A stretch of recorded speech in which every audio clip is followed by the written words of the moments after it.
Good afternoon, this is Ryan Lewis with your 90.3 WESS News Brief for Thursday, October 24th. The time now is 2 o'clock.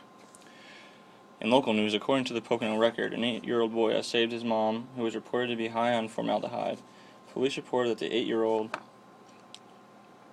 saved his mom from the possibility of dying when he called for his grandmother for help after his mother was lying on the sidewalk, unable to communicate from smoking cigarettes soaked in embalming fluid.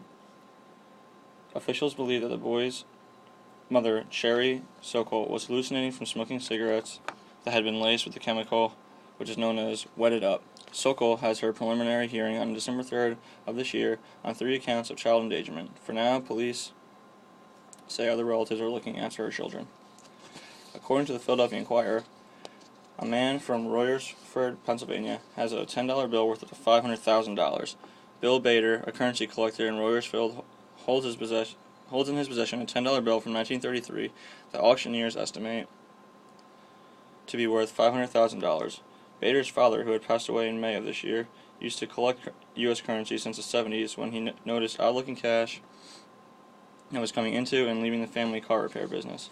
Bader said that among some of the misprints of the dollar bills that his father had been collecting, there had been serial numbers upside down and some ink smears. This particular bill that has been in the family since the collection started was passed down from father to son, and Bader said that in better condition the bill could be worth up to triple the value auctioneers have given him. According to the New York Times, the annual rise in the cost of public colleges and universities has slowed down over this past year. The tuition and other fees at public universities has increased only less than 3% this past year, which is the smallest rise in 3 decades, according to the annual College Board reports. Reports stated, "This does not mean that college is suddenly more affordable, but it does mean that the rapid growth in recent years does not represent a new normal for annual price increases. The average annual tuition for in-state students at public universities is $8,893 this year, which is a 2.9% increase from last year, but if you add grants and deductions of tax credits, the amount comes in much less, with a total of about $3,120. For out-of-state students, the total tuition and other fees have averaged a total of about $22,000, which is a 3.1% increase from last year, compared to private schools, which is an average of over $30,000, which is a 3.8% increase from last year. Because there is more than $7 trillion outstanding debt in student loans, policy experts seek a revision of payment programs which include taking a percentage of their paycheck at work taken out just like the Social Security contributions are. According to the College Board reports, about 1.6 million of students with loans are in repayment plan that is in fact linked to their income. Although only the slight increase in student tuitions, 43% of all federal loans are made up of student loans. According to CNN.com, there is a deadly fog of pollution in Beijing, China. The Heavy Air Pollution Contingency Plan has issued a red alert, the most serious of alerts, which happens when there is a serious pollution for 3 consecutive days.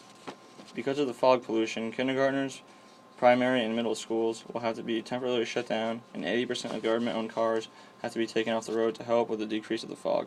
The factories in the city that produce pollutants into the air will be forced to either cut down on emissions or shut their factories down completely when the orange warning signal is lifted.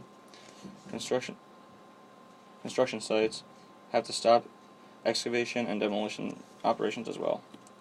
Tonight in sports, according to ESPN.com, Cam Newton and the Carolina Panthers traveled to Tampa Bay to take on the struggling Buccaneers and try to get above the 500 mark for the first time in 5 seasons.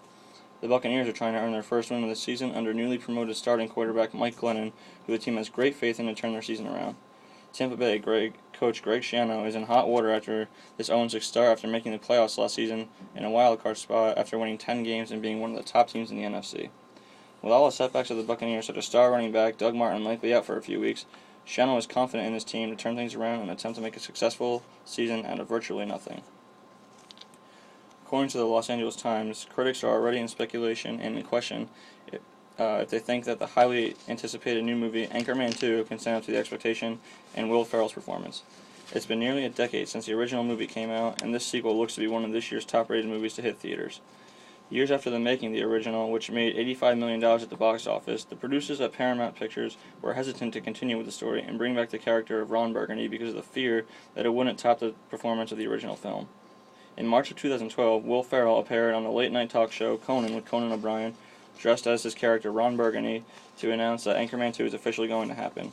The movie releases December 20th in theaters across the country. In ESU news, tonight in Danbury Commons during late night hours, there will be gift card bingo starting at 9 o'clock p.m. Friday night at the same time and place, there's a DJ dance party going on in the part of the cafeteria where you get your late night food. Saturday night in Laurel Hall, there is a Halloween weekend activity in the lounge at 10 o'clock p.m. The Ultimate Frisbee team travels to Green Mountain College in Poultney, Vermont tomorrow night for their 4th tournament of the season and look to expand their best record in recent years of 8-3 to bring home the tournament championship and increase their record to one of the school's best for the fall season. Local weather is brought to you by the Weather Channel. It's partly sunny with a high of 49 and a low of 30. Local traffic brought to you by Google Maps. Traffic is moving fast on 80 east and westbound with some slow patches on Main Street in Stroudsburg. This has been Ryan Lewis with your 90.3 WESS News Brief, and now back to the BBC.